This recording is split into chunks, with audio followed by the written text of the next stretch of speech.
Dica rápida de investimento. Invista com o Ion, no Itaú Personalité. Olá, bem-vindos e bem-vindas ao Café com o Investidor, o programa do Neofeed que entrevista os principais investidores do Brasil. Eu converso hoje com o fundador e CEO de uma gestora de alternativos que tem 12 bilhões de reais sob gestão. O meu convidado é Máximo Lima, CEO do grupo HSI. Ele também é conhecido como Max. Max, é um prazer recebê-lo aqui no Café com o Investidor. Muito obrigado, é um prazer estar aqui e conversar com você e com a sua audiência. Vai ser uma conversa com certeza muito divertida. Legal, mas para começar, me conta como surgiu a HSI. Olha, ela surgiu de um jeito meio sem querer, assim, na verdade. Eu passei muito tempo fora do Brasil, trabalhando nos Estados Unidos, com crédito estruturado. Chegou um ponto que eu já estava 10 anos fora do Brasil, eu falei, estou com saudade de casa, quero voltar e tal. E falei, vou voltar para o Brasil e tentar fazer isso. E nessa época, quer dizer, essa história de crédito estruturado no Brasil era nascente, não existia securitização muito ainda, não existia crédito privado, nada disso. Falei, bom, vou tentar fazer isso. E na minha volta, quer dizer, fiz algumas coisas sozinho, depois me juntei à GP Investimentos, que era o maior grupo de private equity do Brasil na época, e falei, bom, vou montar aqui uma área de crédito estruturado, com foco, na verdade, no mercado imobiliário inicialmente, porque era o mercado, vamos dizer, que tinha lastro na época, tinha alguma coisa como garantia para a gente dar crédito. E começamos a fazer isso dentro da GP, quer dizer, e a experiência foi muito divertida, porque o mercado não conhecia crédito estruturado e não estava preparado para receber isso também. Então, tivemos todos os tipos de percalços pelo caminho e muitas vezes que a gente emprestava, a gente tinha que pular para o outro lado da mesa, consertar o negócio do incorporador, o desenvolvedor imobiliário, para conseguir receber. Então, comecei a aprender cada vez mais um pouco de incorporação e desenvolvimento imobiliário. E chegou no momento que eu estava fazendo mais incorporação e desenvolvimento imobiliário que emprestando dinheiro. Na verdade, eu falei, bom, eu estou do lado errado da mesa. Deixa eu pular para o lado do real estate mesmo e não do lado, vamos dizer, de crédito. E nisso calhou que a GP resolveu fazer o IPO deles lá em 2006, se não me engano. E eu falei, bom, eu não quero ser, vamos dizer, um braço de uma empresa listada, eu quero ser independente e acabei comprando essa empresa que era a GP Investimentos Imobiliários, que virou a HSI de hoje. Então, o CNPJ, a gente fala que a nossa fundação foi em 2006, o CNPJ de 2003. Então, a gente está lá faz algum tempo. Dentro disso, foi uma coisa interessante que aconteceu também, quer dizer, não existia dinheiro discricionário para investimento imobiliário no Brasil. Então, os incorporadores financiavam aquele esquema meio antigo, vou fazer 10 andares, vou vender um andar para cada investidor. Não existia fundo imobiliário, não existia nada disso. E certamente era impossível você chegar para o investidor no Brasil e falar, olha, me dá seu dinheiro aqui, eu não vou te contar o que eu vou fazer e eu te devolvo daqui a 10 anos. Essa conversa, assim, impossível no Brasil. Falei, bom, se é impossível aqui, eu vou voltar para fora. Daí tinha passado muito tempo fora e falei, vou tentar montar aqui o primeiro fundo de real estate private equity focado no Brasil. E a gente conseguiu, quer dizer, não foi fácil, você batia na porta dos investidores lá em 2005, 2006, ninguém queria falar de Brasil, e os caras queriam falar de Brasil, queriam contar que tinham perdido dinheiro no Brasil nos anos 90, então era sempre uma conversa difícil. Mas com algum convencimento a gente conseguiu trazer aí alguns fundos soberanos, endowments grandes, fundos de pensão internacionais para o Brasil, fizemos nosso primeiro fundo lá, que foi o primeiro fundo de real estate private equity discricionário para investir no mercado imobiliário brasileiro. Quer dizer, o que quero dizer com discricionário? Eu não tinha um mandato específico. Não dizia que eu ia investir em residencial, comercial, shopping. Faça aí o que você achar melhor. E foi o começo da nossa história, foi um começo muito legal. Foi assim, Ô Max, então desde então você começou com Real Estate Private Equity, mas você entrou em outras áreas. Quais são os investimentos? Quais são essas áreas da HSI? Olha, tudo foi um pouco, um pouco se mistura a nossa história e vamos dizer, um passo para frente e um passo para trás de vez em quando. Então, a gente foi indo muito bem com o Real Estate Private Equity, quer dizer, o primeiro fundo de 300 bilhões de dólares, o segundo de 600, o terceiro de 1 bi, que foi o maior fundo já levantado para o Real Estate Private Equity do Brasil. Chegou na hora para um quarto fundo de 750, chegou na hora do quinto fundo, era um momento muito particular para o Brasil, isso já era 2012 ali. Eu sou economista formado na Universidade de Chicago, então com uma cabeça assim bem específica, vamos dizer, não vou falar se é melhor ou pior, mas é uma cabeça específica. Eu comecei a olhar muito para o que estava sendo feito no governo a nível federal e eu falei, olha, a gente vai ter um problema, essa conta não fecha, eu não tinha certeza se a gente ia ter um problema em 2013, 14 ou 15, mas para mim estava claro que a gente tem um problema. E eu cheguei para os investidores, a gente tinha acabado de sair de um momento de muito sucesso, a gente tinha feito a maior venda de portfólio imobiliário da história do Brasil em dinheiro, que foi a venda que a gente fez do nosso portfólio de galpão em 2012. E os investidores, vamos fazer o Fundo 5. Eu falei, não vamos fazer o Fundo 5, porque vai dar bobagem. E os caras, mas eu nunca vi um gestor recusar dinheiro. Eu falei, então estou eu aqui, eu vou recusar dinheiro. Eu não quero dinheiro, porque a única oportunidade que vai existir é a oportunidade de perder dinheiro. Eu não quero perder dinheiro, então vamos ficar quietinho aqui, vamos vender o que der, e o que não der, vamos se segurar aqui, porque a gente vai bater na parede a 180 por hora, vai ser feio o negócio. E fomos fazendo isso. E 2012, passando, começou a me dar um certo desespero. Assim, falei, mas eu sou gestor, eu preciso gerir alguma coisa, não é só vender, eu preciso criar uma coisa nova. Comecei a olhar para o mercado e falei, a gente vai ter um problema aqui no Brasil de crédito. A gente vai ter aqui um credit crunch grande no Brasil, vai faltar dinheiro. E por que eu achava isso? Eu olhei para a participação dos bancos federais, Caixa, Banco do Brasil, BNDES, assim, crescendo num ritmo alucinado, dando dinheiro no preço errado. Eu falei, esses caras vão parar de crescer porque o balanço deles não aguenta mais e o Tesouro não tem dinheiro para dar para eles, então eles vão parar. Daí eu olhei para os bancos médios e falei, esses caras vão quebrar, porque a Caixa e o Banco do Brasil estão forçando eles a dar crédito para caras cada vez piores, na verdade. Os melhores estão tomando dinheiro barato no Banco do Brasil, na Caixa. Sobrou o que para esses caras? Sobrou osso. Então esses caras vão dar dinheiro para cara ruim e a gente vai entrar numa recessão. Esses caras vão sofrer, vai sumir esse cara. E os bancos grandes no Brasil, eles não gostam de dar crédito para a empresa média. Nunca gostaram. Eles gostam de dar aquele KG ali de 90 dias, mas crédito estruturado para os caras não gostam. Falei, vai sobrar uma lacuna aqui. Já que o real estate vai ficar ruim numa crise, o crédito vai ficar bom, porque não vai ter ninguém para dar crédito para esses caras. Então eu falei, vou montar um negócio de crédito de special situations. Esse não é special situations, é um nome muito, muito vago aqui no Brasil. Tem precatório dentro, tem coisa que é event driven, tem de tudo. Não, eu sou special situation de crédito. Eu pego empresas não bancarizáveis, eu dou dinheiro para o cara, eu ajudo esse cara a ficar bancarizável. Se a gente fizer nosso trabalho direitinho, um banco grande vai vir e vai me tirar, porque o meu dinheiro vai ficar caro. Então a gente gosta de dar dinheiro e receber no fluxo. Esse é o nosso special sits. Por que é special sits? Porque os caras que eu empresto são caras que o banco não vai emprestar no momento que a gente entra. Montamos esse negócio de crédito em 2013, tudo ótimo, foi super bem, acertamos o ciclo, tudo que a gente achou que ia acontecer, aconteceu. A gente errou em duas coisas. A gente errou em achar que o país ia passar por uma recessão, foi uma depressão, foi uma coisa muito pior. Foi bem pior, né? Nossa senhora, foi muito ruim. Realmente foi azedo aquilo ali. E a gente achou que a gente ia dar dinheiro para a empresa média. O troço ficou tão ruim que a gente deu dinheiro para todo mundo, para empresa grande, média, pequena, cara, tinha fila lá na porta porque não tinha ninguém dando liquidez para o mercado. Então, isso foi a história de special sits. 2015, quando o mercado ficou muito ruim, voltei para o real estate. Fiz o Fundo 5 de real estate e continuei com essa história. E um pouco mais para frente, eu comecei a olhar essa história de fundo de estado, fundo imobiliário. Eu comecei a olhar e falei, poxa, está todo mundo entrando nesse troço, mas não da maneira que eu acho que é certa.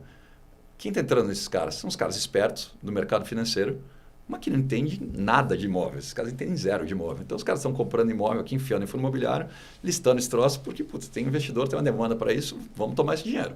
E essa natureza do mercado financeiro, o dinheiro está lá, vamos tomar grana. E falei, poxa, vamos fazer esse troço também, só que de uma maneira diferente. Vamos dar o mesmo nível de inteligência e serviço que eu dou para um fundo soberano, para um fundo de pensão internacional, para um investidor grande que pode escolher qualquer gestor do mundo, eu vou oferecer isso para o investidor de varejo aqui no Brasil. Então, vamos fazer fundos de gestão ativa, onde a gente realmente trabalha o lado imobiliário de uma maneira diferente. Quer dizer, a gente realmente conhece esse troço e a gente tem uma equipe infinitamente maior que qualquer gestora do Brasil nesse troço. Eu tenho 170 pessoas dentro das gestoras, os caras tem meia dúzia de caras ali. Então, a gente realmente entrou nisso também porque era complementar ao negócio que a gente já fazia. Quer dizer, a ponta de real estate private equity é uma ponta de risco, é onde faz só coisa difícil. A ponta do fundo imobiliário é onde eu levo o ativo mais estável, que tem menos emoção, mas que vai entregar um retorno muito mais consistente para aquele investidor que está olhando para aquele troço meio que como uma poupança ali e não quer perder o dinheiro dele. E como que a gestora está dividida nessas três áreas? Olha, são três áreas, na verdade são várias áreas, eu vou tentar explicar aqui que é um troço meio complexo. São três times de investimento, são 4 times de investimento, na verdade. Um do Real Estate Private Equity, um do Special Situations, um fundo do que a gente chama dos fundos de tijolo, então fundo de shopping, né? e um do que a gente chama de ativos financeiros, que é crédito imobiliário, então são times diferentes. Esses caras todos são apoiados por áreas que trabalham para vários times de investimento diferentes. Então, eu tenho lá uma área de asset management físico. Primeiro as pessoas falam, o que isso quer dizer? Administração predial, manutenção, incorporação e desenvolvimento. Então, eu tenho lá uma equipe de engenharia enorme que está olhando assim, olha, bom, vamos fazer uma incorporação, ok. O cara vai orçar, vai fazer o prédio, blá, blá. Ah, putz, precisa fazer manutenção no galpão X. O cara vai lá e vai fazer. Ah, esse cara cuida de toda a documentação para ver se o imóvel está em ordem, se o seguro está certo, todas essas coisas. Que, surpreendentemente, é uma bagunça. Mas essas empresas que você vai comprar um imóvel, você faz diligência, você descobre que é um lixo. A gente é bem organizado nisso. Daí tem uma área jurídica grande, obviamente, porque a gente tem aí, principalmente crédito estruturado, muita coisa difícil. E eu tenho uma área de business intelligence dentro da empresa que também gestoras, muitas elas não têm. O que é isso? Eu tenho um departamento de pesquisa macroeconômica lá dentro e de micro também. Mas por que pesquisa macro? Porque o macro no Brasil dita seu retorno quase mais que o micro. Você pode ser o gênio da lâmpada, pode ser o melhor cara de investimento imobiliário, mas cara, se o macro é ruim, não tem milagre. Então eu pego lá, aquela época lá, entre 14 e 16, aquele período tenebroso. Eu perdi dinheiro? Lógico que eu perdi dinheiro. Todo mundo perdeu dinheiro. Eu perdi menos dinheiro que o mercado, mas perdi dinheiro. Você acha que o investidor estrangeiro se importa que eu perdi menos dinheiro que o resto dos caras? Não. Então, relativamente, eu era ótimo. Mas o cara falou, esse cara no Brasil, aqui eu dei dinheiro para esse cara, além de perder dinheiro no imóvel, esse câmbio horroroso do Brasil, esse país é muito ruim, não quero ficar aqui mais. Então, eu aprendi que, olha, não adianta só eu ser melhor que o resto. Eu tenho que entender o macro do Brasil para conseguir surfar essas ondas também, entregar um retorno consistente, senão a gente perde esse investidor. Ô Max, desde então, quantos fundos de private equity? São 4, se não me engano, fundos imobiliários e special sits, como que vocês estão? Vamos lá, a estrutura do fundo de private equity e do special sits é muito parecida. Como é essa estrutura? É uma estrutura de chamada de capital, que a gente chama. O investidor compromete o capital lá fora. Quando eu tenho um investimento, eu chamo capital, então eu integralizo aqui. Quando eu vendo esse investimento, eu devolvo esse capital e esse fundo morre. Então, esses fundos têm uma vida, começo, meio e fim. Na estrutura de private equity, a gente está no 6º fundo de private equity, que nos faz aí a gestora mais antiga do Brasil e meio que um sobrevivente aí nesse setor que foi muito difícil. Então, a gente tem a felicidade de ter, vamos dizer, investidores que estão com a gente fazem 20 anos. Investidores contínuos. A gente pega o dinheiro, devolve e o cara nos dá de novo e assim vai. Special Situations é a mesma coisa, a gente está no 3º fundo de Special Sits, captando ele agora, na verdade. E os primeiros 2 fundos com muito sucesso, que a gente recebeu o dinheiro e retornou o dinheiro para os investidores. A gente tem alguns investidores que são muito grandes e eles não cabem dentro do fundo, na verdade. Então o cara chega e fala, putz, eu quero te dar aqui $300 milhões. Ele fala, mas eu estou tentando levantar um fundo de 600, não faz sentido eu ter você com metade do meu fundo. O fundo tem que ser um pool de capital mais plural, vamos dizer assim. Não, eu vou te colocar um cap aqui de 100 milhões, mas você quer me dar 300? Tá bom, vamos montar 2 estratégias específicas para você colocar 100 milhões nessa e 100 nessa. E esses são nossos special accounts. Então, hoje a gente tem rodando dentro da casa 5 special accounts com mandatos específicos, desde crédito imobiliário a somente logística, a alguns prédios de escritório que a gente fez aqui em São Paulo. Depende do setor, a gente vai conversando com o investidor, apresentando essas oportunidades para fazer esses fundos. E no fundos imobiliários, a gente tem 3 fundos de tijolo listados, então um de shopping, um de logística e um de renda urbana. O que é renda urbana? A renda urbana é assim, um eufemismo para qualquer imóvel numa cidade. Então pode ser desde uma laje num prédio, a loja de esquina, a farmácia, Eu gosto muito desse varejo de rua, eu acho esse troço muito bom. Obviamente, não todos os imóveis são iguais, mas claro, em bons lugares, é um troço que é meio... Tanto faz quem é o inquilino. Porque se o cara quebra, no dia seguinte tem outro. Então, você comprar um ponto maravilhoso no Itaim, cara, se alugar para um cara, se aquele cara sai, no dia seguinte tem outro, sempre tem outro. Então, esse troço tem uma liquidez muito boa. Então, a gente tem esse de renda urbana. E a gente tem um fundo listado também de ativos financeiros, que a gente chama. Esse fundo, ele pode comprar cotas de outros fundos, ou dívida imobiliária. Nosso foco grande é dívida imobiliária. Então, a gente acha oportunidade, estrutura a dívida, que é uma coisa que a gente sabe fazer, e coloca dentro do fundo para dar uma rentabilidade aí, bem superior ao CDI. O fundo 6, você está captando ainda? De que tamanho ele é? O fundo 6 vai ser um fundo aí que deve beirar uns $500 milhões, que era o que eu queria fazer. É uma coisa curiosa esse troço de tamanho de fundo, olhar em real ou olhar em dólar. Eu falo assim, olha, meu fundo 3 foi o meu maior veículo até hoje, foi $1 bilhão. Mas daí eu pego a época, o que era $1 bilhão? Putz, era R$2 bilhões. Daí eu pego esse fundo com 500 milhões, um fundo de 2,5 bi, dependendo de quando fecha, talvez mais. Então, olha, em real, ele é um fundo meio Maior. aquele tamanho. E é difícil investir esse dinheiro, porque a gente trabalha alavancado no lado de private equity, normalmente 1 para 1. Então, para cada real de equity que eu coloco 1 de dívida. Então, ele fala lá, 2 bi, 2,5, eu tenho que gerar 5 bi de ativo. 5 bi de ativo é difícil. Mas está em quanto? Já fechou? Olha, vai fechar quando? A gente já fechou metade dele, mais ou menos. Tá. Nossa expectativa até o fim do primeiro tri fechar o resto.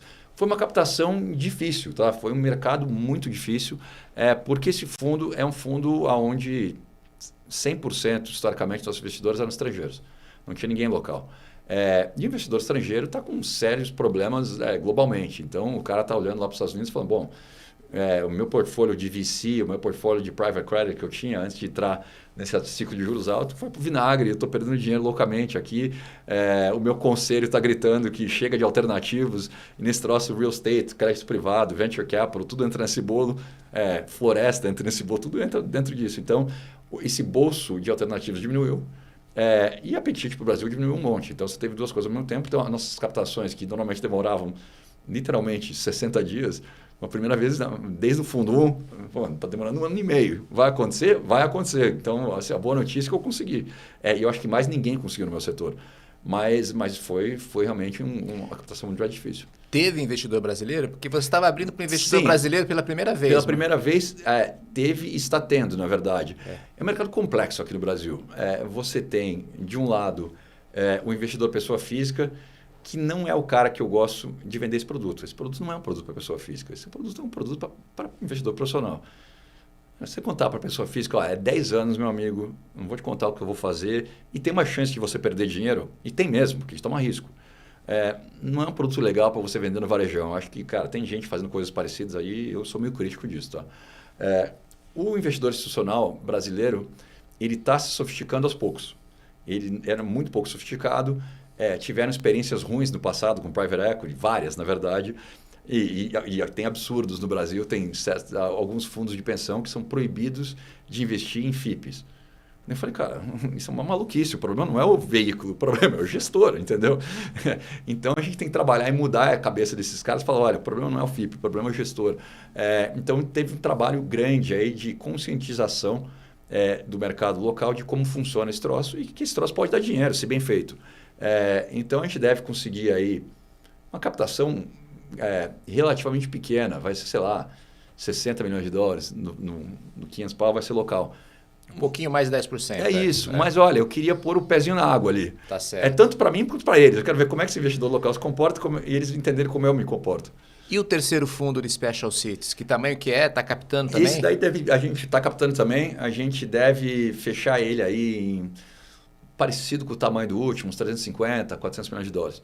Tá? A gente está aí na metade dele também, com a expectativa de alguns fechamentos agora para o fim do ano, para o começo do ano que vem. Já fez o first close? Já fizemos first close, inclusive fizemos 2 closings e esses primeiros 2 closings a gente praticamente já desembolsou tudo. Então, não dá precisar de dinheiro. Estamos precisando de dinheiro, exatamente. A gente está aí com ainda uns 50 milhões de dólares de dry powder, mas estamos precisando de grana. Então, e precisar de grana é sempre bom, porque dá um senso de urgência para o investidor se mexer. Ô Max, e fundo imobiliário? Vocês pretendem lançar novos? Ou... A gente, na verdade, não sei se novos, mas a gente pretende... Talvez novos, eu posso até vou falar um pouco disso em um minuto. Tem um novo que eu quero fazer.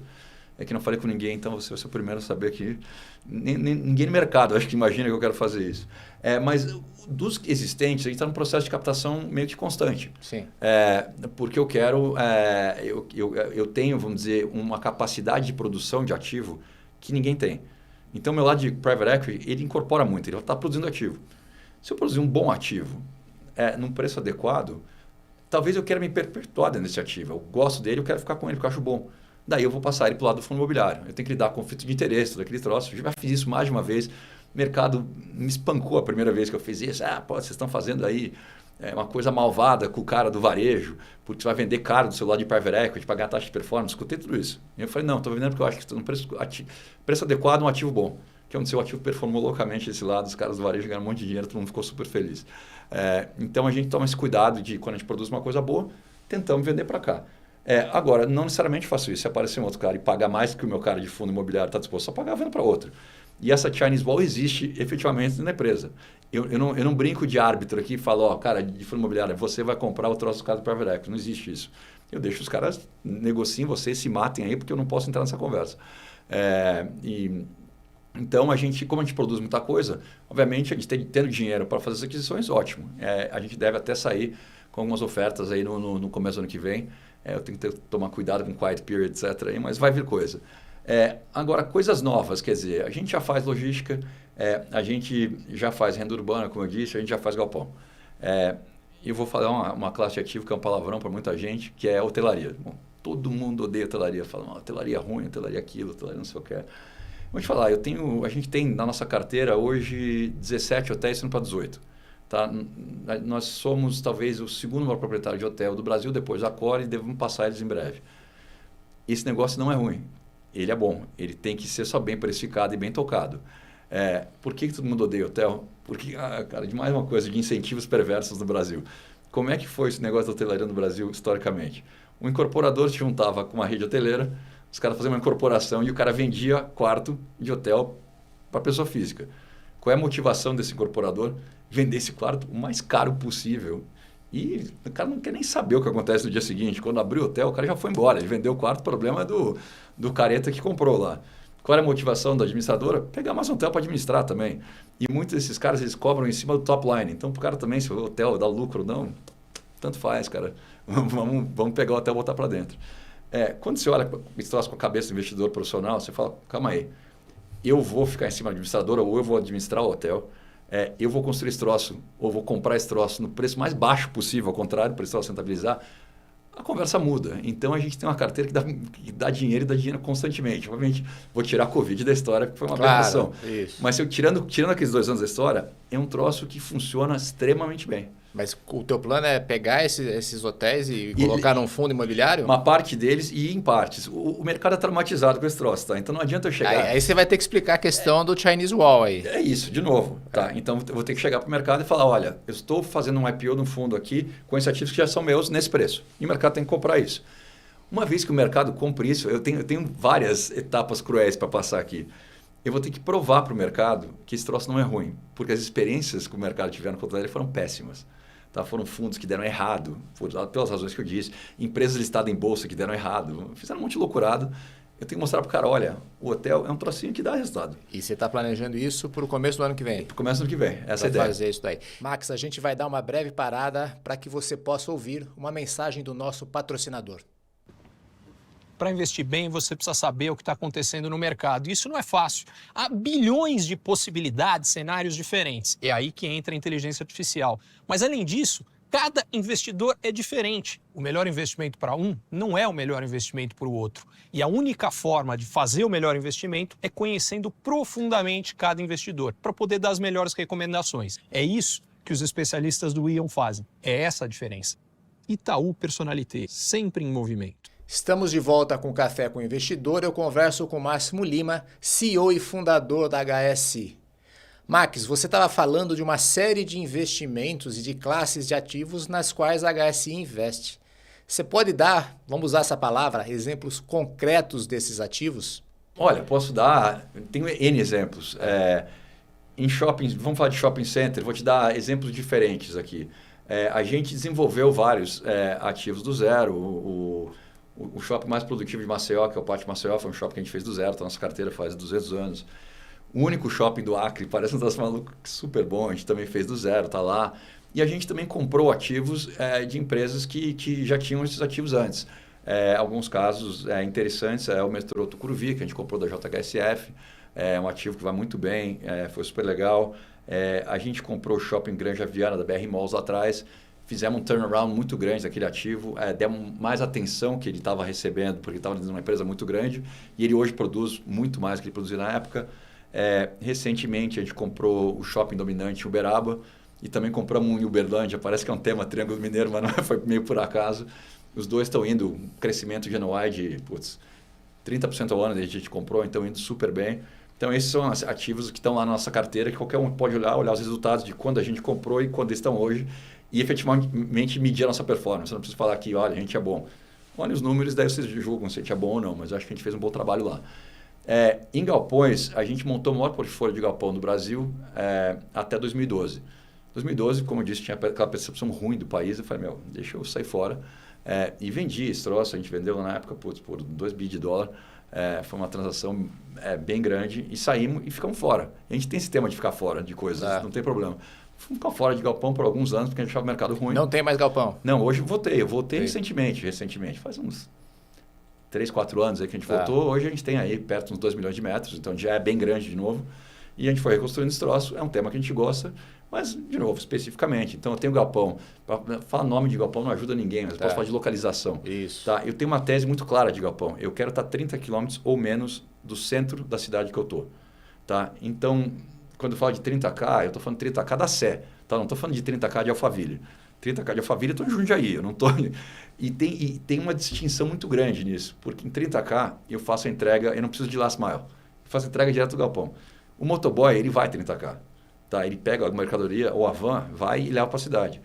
O motoboy não vai 70 quilômetros, cara. Daí fica longe para o cara. Então a gente consegue, estando colado na cidade, você tem ativos que tem uma vacância muito menor, funciona melhor.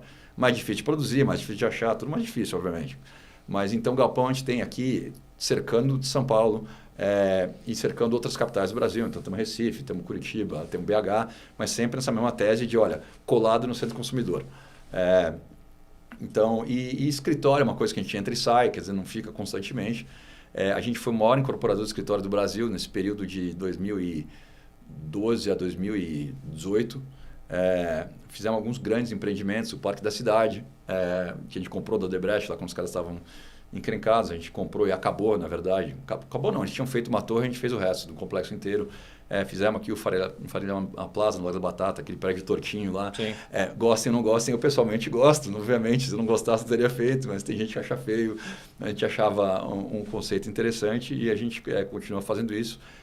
De novo, acho que escritório no Brasil vai bem em São Paulo, só olhando São Paulo. Mentira que eu estou falando um negócio no Leblon agora, mas a gente normalmente só olha São Paulo e qual é a tese do escritório? É mobilidade urbana.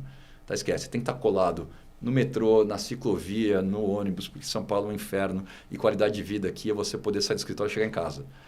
Então, se você coloca o seu escritório num lugar onde o seu colaborador não consegue ir embora ou não consegue chegar, todo mundo odeia. Então, tendo essa liquidez vai melhor. Ô Max, o que você está olhando agora?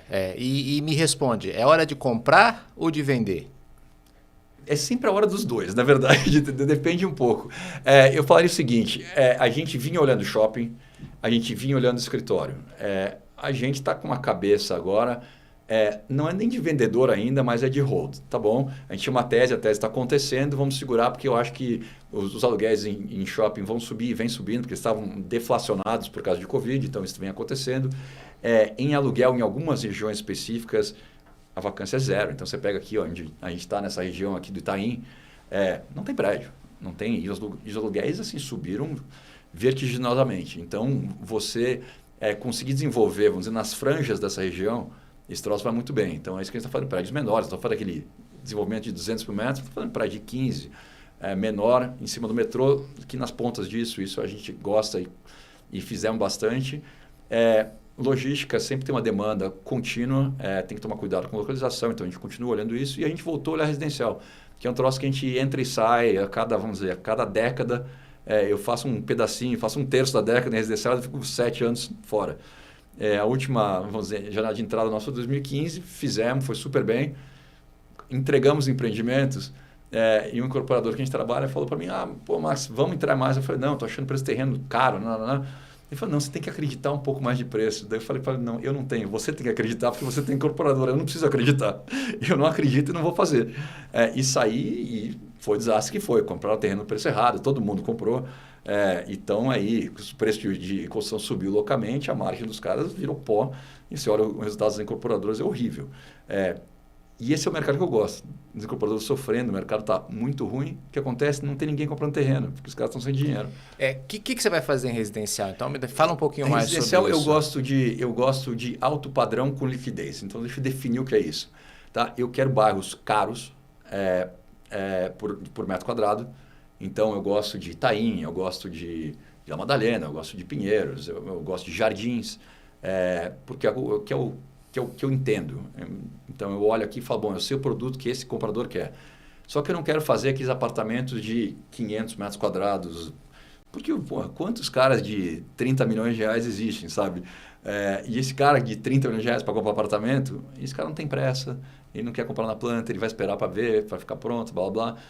Então, eu gosto de ter o troço que tem liquidez. O que o troço tem liquidez? Apartamento de 100, 150 metros.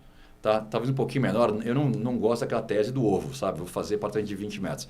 Esse troço é vendido para investidor, depois o investidor fica micado com isso, porque ninguém quer ficar lá. Mas esse apartamento de 70, 150, nessa região funciona super bem, é isso que a gente olha. Fazer um produto bacana, diferenciado, com arquitetura autoral, um troço assim, não aquele predinho de concreto cansado, tem muito em São Paulo, ou aquela pele de vidro também que ninguém aguenta ver mais. Então, fazer um prédio mais integrado com o bairro, com a fruição, com varejo embaixo, com serviço, sabe? Para a população urbana de hoje. Quer dizer, ninguém quer ter um troço enorme que dá um trabalho desgraçado para cuidar. E para o cara ir no supermercado, o cara tem que pegar o carro. Ele não quer fazer isso. Mas que estágio que está? Isso daqui a gente está na prospecção de terreno, estamos fechando alguns agora. Então, eu diria assim, eu vou vir com produto efetivamente para o mercado, para começar a vender, provavelmente 1 ano. Porque comprar o terreno, desenvolver o projeto, aprovar, é isso que demora. Então, isso vai vir um pouquinho mais para frente. E de que tamanho? Quantos prédios? Ou quanto você pretende investir? Eu não gosto de empreendimento gigante. Tá? Essas troças de 3 torres, a primeira vai bem, a segunda vai média, a terceira vai mal. E na média você não ganha dinheiro. Então, assim, eu não gosto de troço muito pequeno, porque você não consegue diluir custo. Então, você faz um troço de 15 unidades, você está morto, você não tem dinheiro para marketing, o corretor não se interessa em vender, porque o cara fala, esse troço é micro. Então, assim, 80 a 100 e poucas unidades no máximo, não mais que isso. Um produto bem definidinho, que foi a mesma coisa que a gente fez em 2015. Esse troço nos deu um retorno médio aí de 30% ao ano, foi muito bom. Os juros estão começando a cair agora no Brasil. Embora os juros internacionais ainda continuem em patamares diferentes aqui do mercado brasileiro. Isso é bom para quem está em real estate? E você comentou também que sobre a dificuldade de captar. Foi uma dificuldade não só sua, de todas as gestoras, é uma dificuldade global por conta da redução da liquidez do mercado. O investidor internacional voltou? Ele sumiu literalmente depois de Covid, quando o juros global subiu, esse cara sumiu. Existiram alguns efeitos diferentes lá. Primeiro foi o efeito de portfólio dele. Ele olhou para a carteira dele e começou a perder dinheiro em um monte de coisa, quer dizer, o custo do dinheiro subiu, obviamente o valuation das empresas caiu. Isso é uma coisa básica. Então, cara, meu bolso de alternativos está sangrando e ficou menor. Então, tem menos dinheiro globalmente para alternativos. E daí isso entra private credit, real estate, venture capital, todo mundo, legal claims, essa história toda entra no mesmo bolso. Então, ficou com menos dinheiro. O Brasil virou, assim, cara, o pária do mundo, né? Era o patinho feio do mundo, ninguém queria falar de Brasil. A gente mata índio, queima a Amazônia, a gente é homofóbico, todas aquelas histórias que a visão que o mundo tinha do Brasil, na verdade. Então, isso também não ajudava. Então, esse cara ficou fora. O que mudou um pouco, tá? Está mudando aos poucos, não é que o cara, agora eu quero. O cara está falando, não tem aversão ao Brasil mais, então começa a olhar de novo. Apesar dos juros globais estarem altos e ele ter muitas alternativas, porque esse cara que vem com dinheiro para alternativos, ele não tem um dinheiro marcado. Tem sempre aquela bobagem que as pessoas falam, tem um dinheiro para mercados emergentes, então a Rússia está esquisita, a Turquia está esquisita, então o dinheiro vai para o Brasil. Não, o bolso de alternativa é global. O cara não quer saber se ele vai investir nos Estados Unidos, na Inglaterra, no Brasil, na Índia, tanto faz. Tá? Ele vai olhar e falar, os Estados Unidos dá mais retorno que o Brasil, vai 100% do meu dinheiro vai para os Estados Unidos. Não quero saber de emerging markets. O cara só vai para emerging markets se der grana. Então, esse cara está falando assim, o mercado local está bom para mim, então, juros básicos nós estamos pagando 5%, eu consigo emprestar dinheiro aqui nos Estados Unidos a 10% ao ano. E consegue mesmo. Então, o cara fala, isso é bom. Então, isso dificulta um pouco. Mas, do outro lado, quer dizer, a percepção do Brasil melhorou muito. Então, o Brasil deixou de ser aquele país que destrói a Amazônia, que é homofóbico, que tem todos os problemas sociais do mundo, e que é antidemocrático, pelo menos na visão das pessoas, e virou de novo um país mais palatável. E dentro disso, o mundo piorou. Então, o cara fala, o Brasil está ajeitadinho, os juros estão caindo no Brasil, O fiscal está com uma cara boa, não está na verdade, mas parece que está, entendeu? Se estudar profundamente, não está. Mas a percepção do mundo aqui, o nosso fiscal não é tão ruim, até porque fala, pô, o déficit do Brasil não é tão grande comparado comparado à França, comparado a qualquer país europeu, Estados Unidos.